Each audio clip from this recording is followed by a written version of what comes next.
Welcome back to this session of modern organization and management.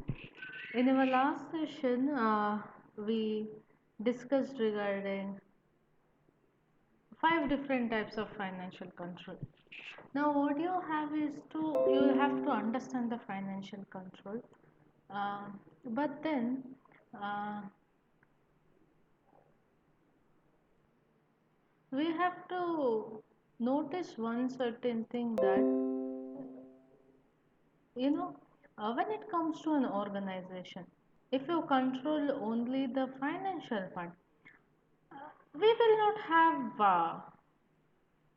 much of helpful in the controlling the entire organization. So it is not about just the financial control. um, there is much more than only controlling finance. uh, in telling that, the first thing that we'll have to look into is the operating control. Now just try focusing on knowing what these aspects are. They are not very much specifically set in your syllabus, but understanding them becomes important for you all to know the overall scope of the control techniques. Okay. Mm. Now, having said that, uh, this operating control, it is linked to concurrent control. Now, what are this? Now, they exercise control during the operation process itself. So, how do you think it helps during the operating process itself?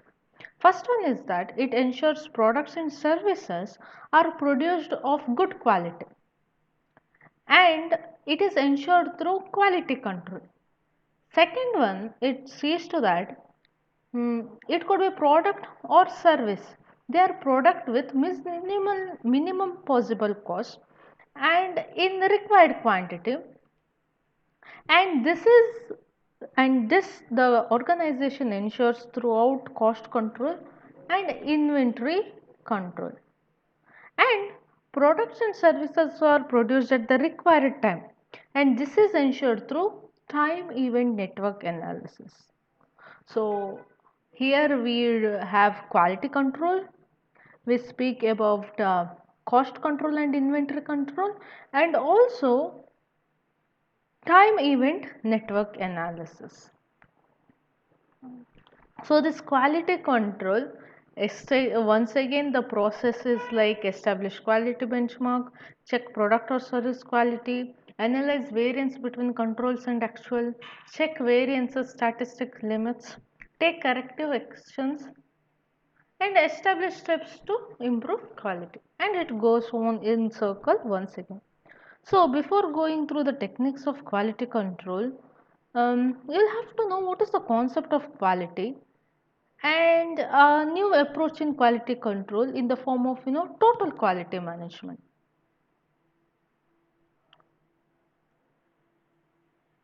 Now one more thing about this is that the concept of quality is somewhat a complex concept because it is always determined in or under certain pre-existing context.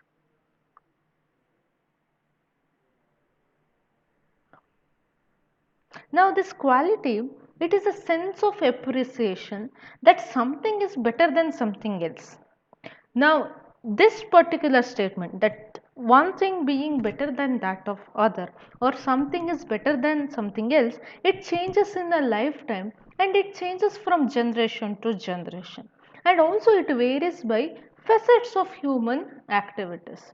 So from operational point of view, quality means focusing on the production of increasingly better products and services at progressively more competitive price.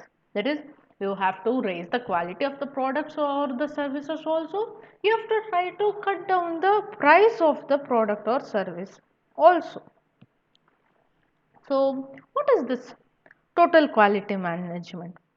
So here in today's globalized economy, there is a very high importance on quality, both for products and services. This emphasis it has given rise to a new concept what we call as total quality management. So this particular concept originated in Japan and now it has spread throughout the world and also attract the attention of all the corporate sector. So what is this total quality management? So now under total quality management, it is one of the integrated organizational approach um, which helps in delighting customers. These customers who are both internal and external, they try to delight them by meeting their expectation on a continuous basis through everyone involved with the organization, working on a continuous improvement in all the products, services and process along with problem proper solving methodology. What you can see in the slide is the definition that is given by Fishbaum, and he defines it as it is total composite of product and services, characteristics of marketing, engineering, manufacturing and maintenance through which the product and services use will meet the expectation of the customer. Now I have not given the person name so that you do not try remembering it, and this particular definition also can act as meaning of what total quality management is.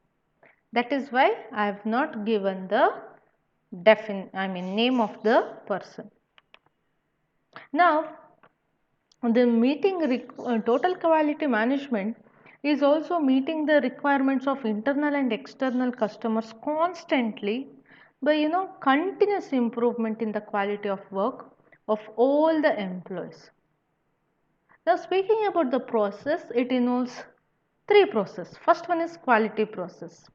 So it involves the understanding of who the customer is, what are the needs of the customer, and how is that these needs of the customers can be satisfied. So the quality process comprises different steps through which complete satisfaction can be provided to the customer. The next process is with regard to continuous improvement. There is a continuous process of improving the product quality and its delivery. So this process normally consists of what we can call as plan, do, check, act. This is called as practice of PDCA. That is plan, do, check, act. That is practice of PDCA. This continuous improvement includes this PDCA cycle and it generates numerous opportunity for continuous further improvement. And also one feature about this managing PDCA cycle is there should be continuously evolving policies, objectives and methods to achieve goals. Or education and training program also should be given to employees. And if at all it has to be implemented very well, and there should be measures taken to check if there are any low quality, and if yes, there should be appropriate actions taken, and they should see that it will not recur once again in the future. The third process in TQM is people process. It deals with maintaining and initiating the TQM, and it is carried out through the involvement of all the employees on the basis of three values, that is intellectual, honesty, self-control and respect for others. So TQM is not concerned with shop floor management only, but also it involves the total organization and its personnel in terms of their support to the philosophy of TQM also. Now because it is a people process, there are two types of problems. One is there may be some organizational barriers in the form of lack of support for TQM. So TQM can be practiced at the shop floor level successfully only when it has support of the management, top, middle and lower levels. Now there may be some attitude barriers which provide impediments to take care. Now they may be in the form of attitude towards training need, management style and approach. Now both these problems can be overcome by developing a very good climate for improving quality, systematic training and participation and improvement of employees. So there are some of the techniques that are used for quality control. Now it can be normally applied in two of the distinct ways in an organization. That is, one is control of an operation in process and inspection of raw materials, semi-finished products and finished product. So the first phase of quality control is carried out by statistically control, while the second phase is done through inspection control. Now the statistic quality control, it is also called as SQC, and it is can also be called as statistical process control or SPC. It can be statistical quality control or statistical process control.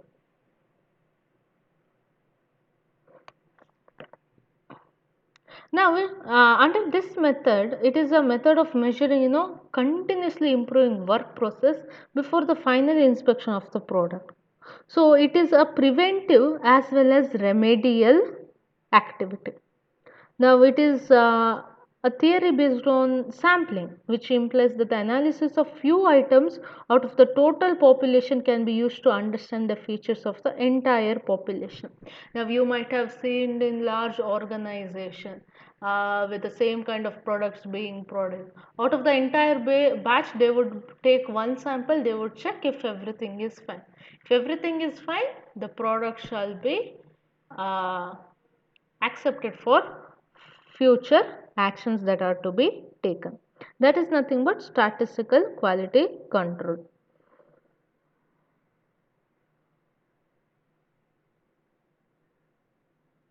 Now it can be seen especially in high volume product of the same features, such as maybe machine parts, ready-made garments. Now in using this statistic quality control, two of the considerations are important. That is, first one is setting tolerance limit, second one is measurement of quality. Now this tolerance limit is nothing but the variation in quality from the standard specification which can be acceptable. That is to tell, a machine is manufacturing ball bearings of 3 centimeters. Now there is possibility that some of the bearings are oversized and some might be undersized.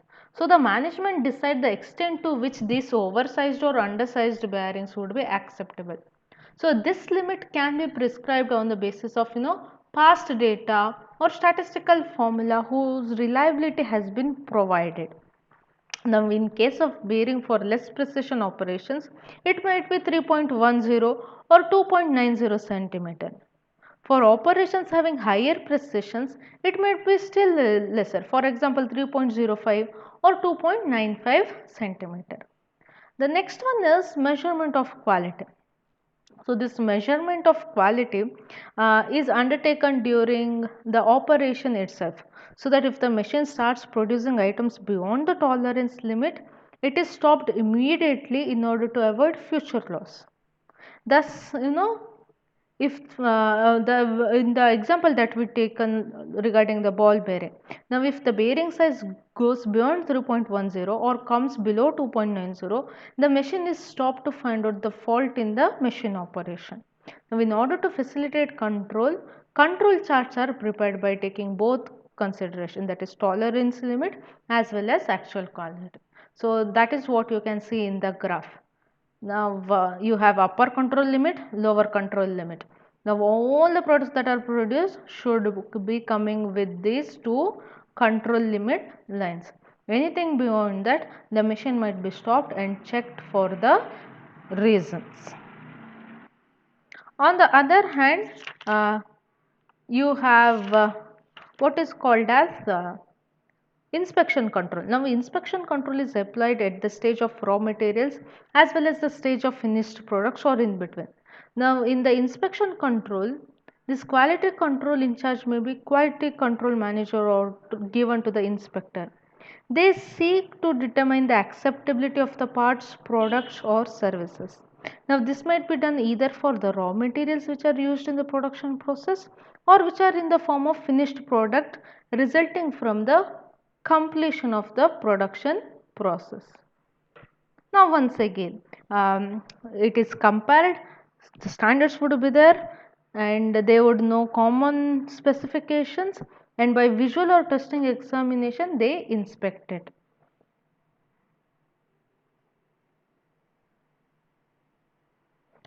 But then here one question arises as when and how the inspection should be carried out. So the answer of this question lies in the comparison of cost of inspection and the cost of number inspection. Now if the inspection is carried out for every product, it involves lot of cost. But if inspection is not carried out, it results into defective products. Therefore there is a trade off between inspection and no inspection. So in order to solve this problem, usually organizations go on sampling basis and the sample size is decided on the basis of degree of precision that is required in a product. Generally where high precision is required, higher proportion of product quality will be considered as sample. Now under this operation quality we have something called as quality control through quality circle. Now it is one of the recent entry especially in Indian organization. Now this particular concept has been derived from quality control. Now it is comprehensive quality control is the effort of an organization to develop, design, manufacture, inspect, market and service product that will satisfy the customer at the time of purchase and give them satisfaction for a long time after purchase. That is what is called as quality circle. Now, what is the concept? Now, quality circle, uh, it is a group of employees who meet regularly to solve problem which affects its work area. Now, this group carries on continuously as a part of organization wide control activities, self development, and mutual development.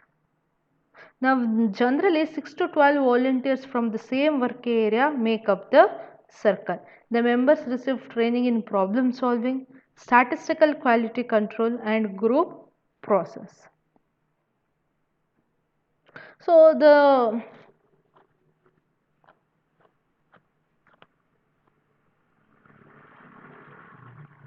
So, what could be the normal, basic idea behind quality circle is it contributes to the improvement and development of the organization.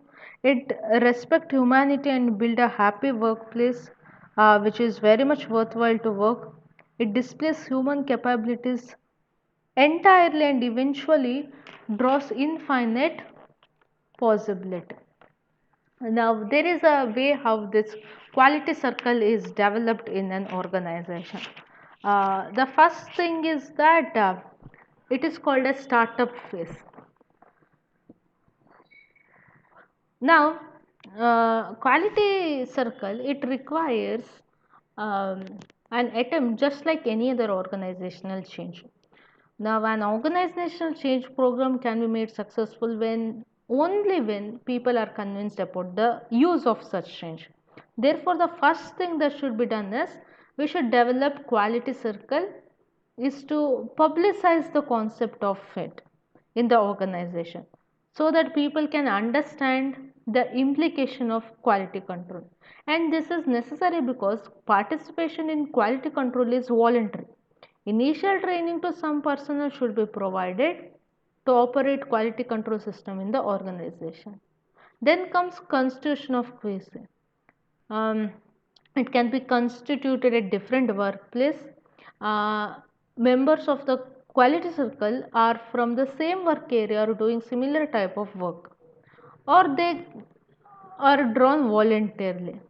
Now, once it is formed, they remain as the permanent members of the circle unless they leave the work area. Then comes initial problem solving. So once people in the circles are are trained and are efficiencies sanctioned, they turn into problem solving. So this involves three stages, that is data collection, data analysis and problem solving. So this data collection, it is carried through various ways like past records, contacting employees and self suggestion. Data analysis tries to establish the basic reason for a particular problem or problems on hand. And problem solving at the initial stage involves participation of various members of the QC on a regular basis. So, methods used for solving the problems may be brainstorming or various suggestions put forward by members are analyzed subsequently and a final decisions are taken through consensus. Next comes presentation and approval of suggestion. So definitely it should be present before the management, and presentation to management may be in the form of oral presentation, or it can be on the basis of project report or group assignment or a project presentation. So this presentation helps to improve the communication between management and workers, and also it demonstrates management's involvement and interest to quality circle, and also it fosters good working relationship among all the people. And finally it is implementation stage. So the final phase uh, is implementation, and for this purpose relevant groups shall be assigned activities, and it will depend on the nature of the suggestion. Now if the suggestion involves only one workplace without affecting others, the implementation can be undertaken directly at the workplace.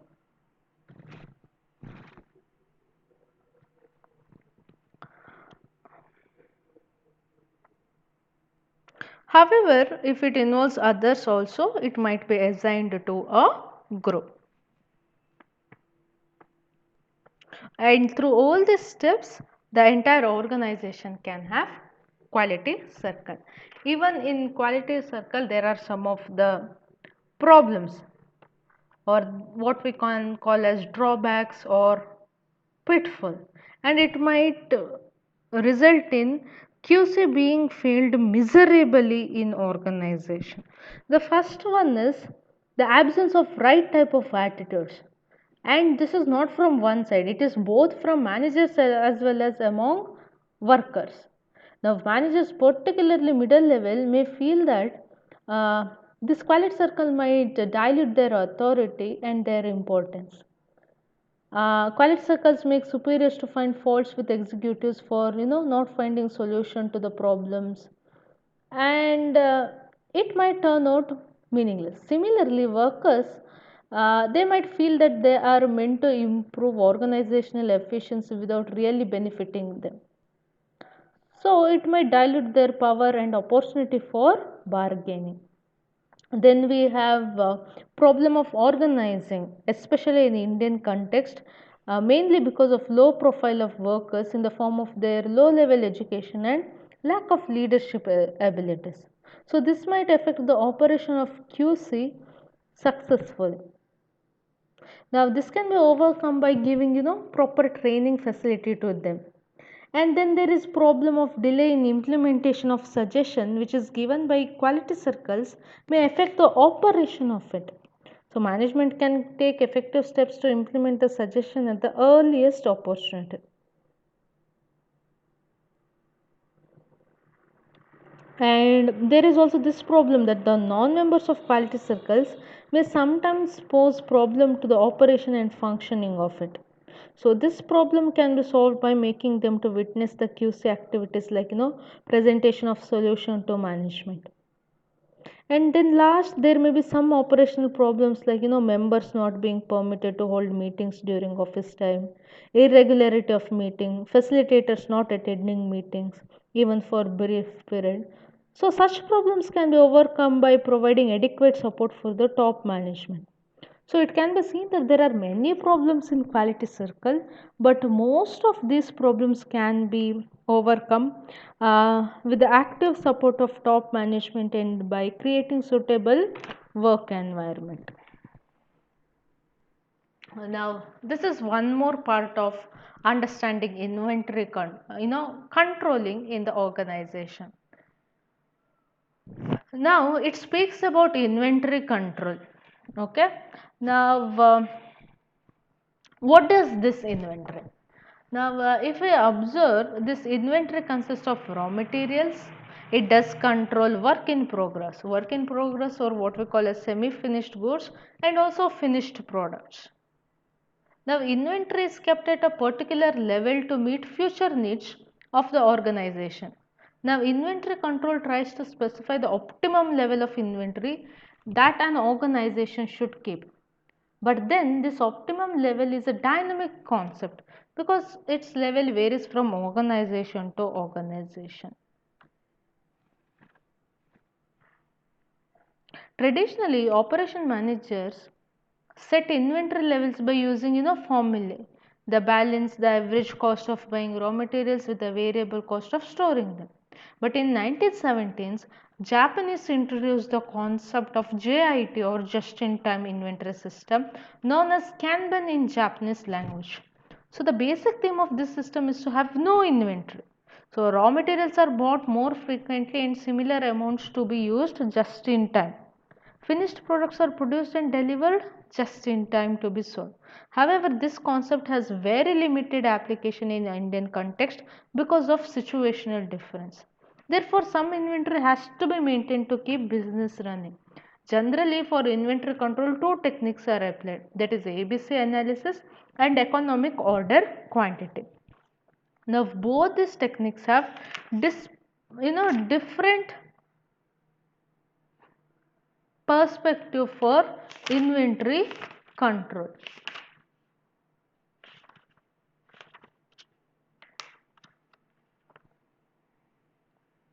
Now, ABC analysis. Um, what is this ABC analysis? Now, the first step in inventory control is to classify different items of inventory to determine the degree and type of control required for each group. Now, ABC analysis is widely used technique for classifying different items.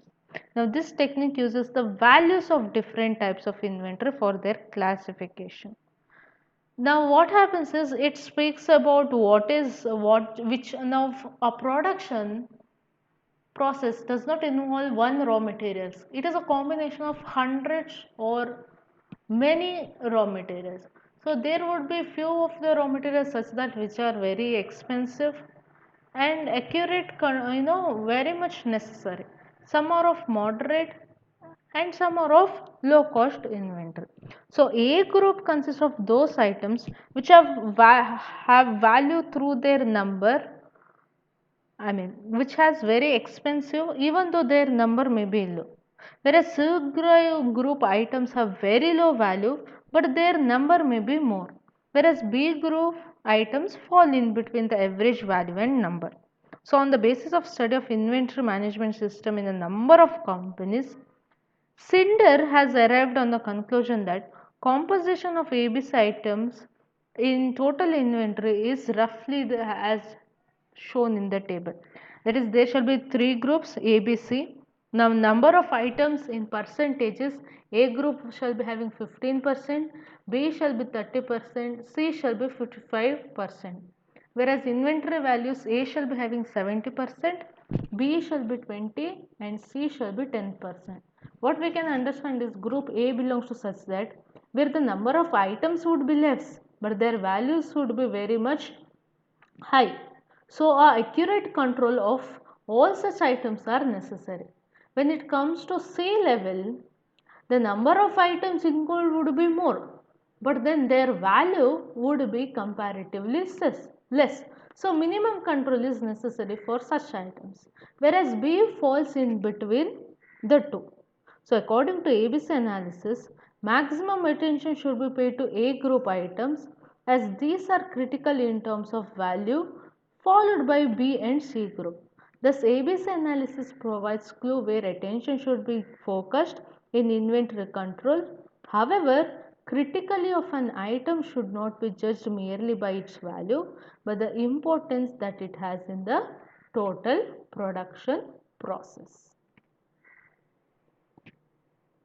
Then we have economic order quantity, or what we call as EOQ. Now this economic order quantity, it indicates the size of order that will result in the lowest total of order cost and inventory carrying cost for an item of inventory. Now in order to estimate EOQ, there should be two costs to be calculated. One is order cost and inventory carrying cost. When we speak about order cost, it includes various items on which an organization will have to incur cost for buying or procuring raw materials.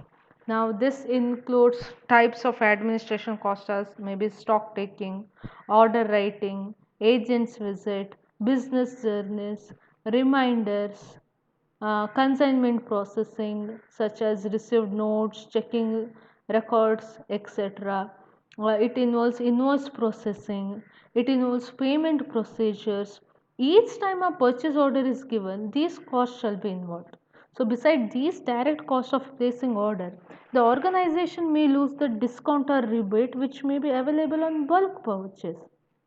So, this order quantity suggests that if it is preferable to purchase in bulk, however, this is only one side of cost benefit analysis. Now, in order to understand the total cost benefit analysis, inventory carrying cost has to be calculated. So, what is this inventory cost? Now, inventory carrying cost involves interest on the money locked in inventory, or cost of storage, or cost of insurance for stock, and cost of materials lost due to spoilage or quality deterioration, maybe obsolescence. Now all these costs have to be calculated in terms of per unit of materials. After identifying order cost and inventory carrying cost, economic quantity is calculated by using the formula. The formula is EOQ is equal to root 2SO divided by C. You know EOQ is economic order quantity, 2 is numerical value, S represents total quality of materials required, O represents order costing per unit, C represents inventory carrying cost. So, EOQ formula gives figure for ordering materials per order. However, there are some of the shortcomings, which is mainly due to restricting nature of assumption on which it is based. That is, assumption that the time taken by the supplier is uniform for all the orders is not very valid due to various bottlenecks. So, in order to take care of such a situation, additional inventory is required. Another problem is from lack of constancy in consumption of raw materials. So, the assumption that raw materials consumption is uniform throughout the years may be invalid because of the impact of seasonal variation. But the formula provides some clue for determining economic order quantity. Now, one more issue with this is safety stock. So, the organization should try keep regularly to continue its operation uninterruptedly. So this is required to meet unforeseen situation which may interfere with the regularity of material supply. That is to tell, sometimes if we take into consideration thermal powers which are owned by government, will have to be shut because of lack of timely supply of local, which becomes very costly affair. So what will be safety stock level for a particular item of inventory depends on number of factors which are both internal and external. It can be seasonal variation in demand, it can be, you know, criticality of raw materials, or the delivery schedule, or availability of supplies, or the effect of seasonal variation on the supply of raw materials. All this can be many such reasons. Then we have uh, time event network analysis. Under time event network analysis, normally we have three, that is Gantt chart, milestone budgeting, and PERT or CFM.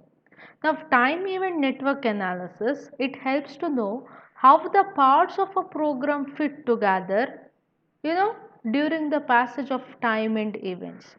Now, this is normally undertaken to assure that program or project is completed within a certain time. Now, in a repetitive and mass production system, once time event network analysis is undertaken, it works for a time till new system is introduced. But however, in case of project completion, which is entirely new as compared to the previous project, time event network analysis has to be undertaken. That is to tell construction of bridge or manufacturing a space satellite, such things, they would be different every time that they are considered. So what is this Gantt chart? Now it was developed by Henry Gantt during the early 20th century. Now it includes in the form of bar chart which has his name. So this person recognized that the total program goals, they should be regarded as a series of interrelated derivative plans that people could comprehend and follow. So based on this recognition, he identified the relationship among different activities required to complete a program. Now such relationship was expressed in terms of the starting time of various activity, since some of the activities were independent of the others while some of the activities were dependent on others. That is to tell, if you consider construction of building can start on construction of building, it can only start after acquisition of land, and therefore these two activities are dependent. But in the same example, construction of house and making application for electricity connection and pursuing for it can be done together. So both these activities are independent to some extent. So based on this premise, Gantt chart was developed, and you can see how it looks in the slide. So in the Gantt chart, it is indicated that two or more activities which have sequential relationship must be completed in that order. However, the chart never speaks about the relationship between one group of activities with another group of activities. That is to tell, it shows relationship among two activities in task A, but it does not show relationship between task A and task B or other task. So this is one of the limitation on Gantt chart. So to overcome this limitation, they came up with the idea of milestone budgeting and CPM or PERT. Now speaking about this milestone budgeting, uh, it is also called as milepost budgeting. Now it breaks a project into different controllable pieces and then follows them carefully. So a milestone budget is an identifiable segment of project. When accomplishment of a given segment occurs, its costs or other results can be determined. Now for applying milestone budgeting, a project is broken into sub-projects that can be completed individually in a time sequence to be ready when needed. Now, for example, a project involving manufacturing of an electrical machine may be broken into design of a circuit, a motor, a driving mechanism, a signal feedback device, and a similar components. Now, each being completed individually in a time sequence.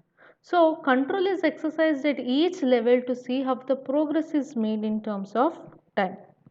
So this milestone budgeting, it is an improvement over Gantt chart.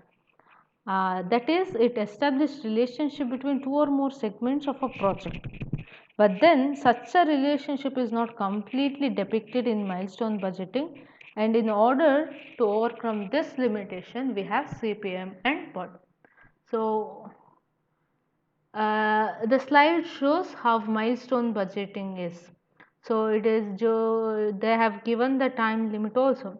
So first is project is started, then comes deliver beta project, then the main delivery by February 10th, and you have to finish the contract by March 1st. In doing so, they have also mentioned what are the other things that are to be done. Now, this is a very simple milestone. This is just to depict the idea of it. When it comes to the actual theoretical application of it, there would be hundreds of process that would be involved. Now, to speak about CPM and PERT, it is a very huge subject of knowledge. Okay, both CPM and PERT are used to draw the sequential way of doing things. Now, this PERT is nothing but program evaluation and review technique.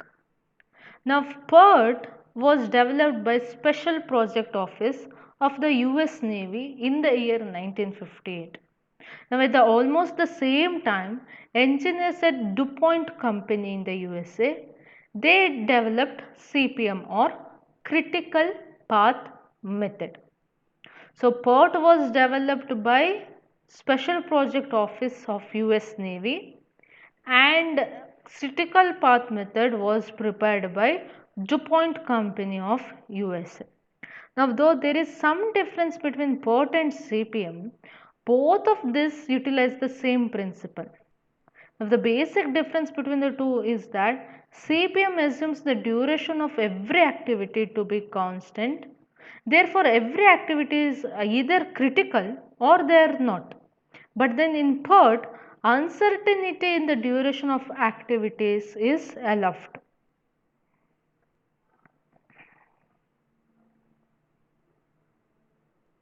So most likely, and it is measured by three parameters, that is most optimistic duration, most likely duration, and most pessimistic duration. This PERT or CPM is used either to minimize total time or to minimize total cost or minimize cost for a given total time or minimize time for a given cost or minimize the idle resource. I will repeat it once again. Now, PERT or CPM is used either to minimize total time or it is used to minimize total cost. It can be used for minimize cost for a given total time or minimize time for given cost or minimize ideal resources. Now, this has been said in a very brief way. I will not go to touch it in detail because CPM and PERT once again how in which way it helps in inventory control, you will have to know. That scope is enough for your this particular subject. Now, understanding in detail, you shall have it under BRM or your business research methodology, because it has to be learned in a very detailed way. It is the practicals, so I will not go to touch it, and it is of no use studying under modern organization either. What you have to know is the financial control, how there can be operational control, and how there can be inventory control.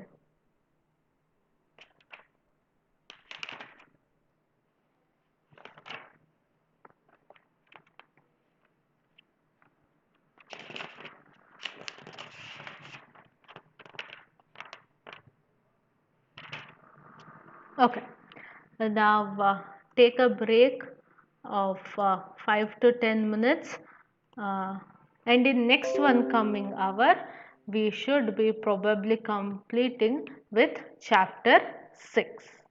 So take a break of 5 minutes and join back by 12, and in next 1 hour we shall finish off with this chapter.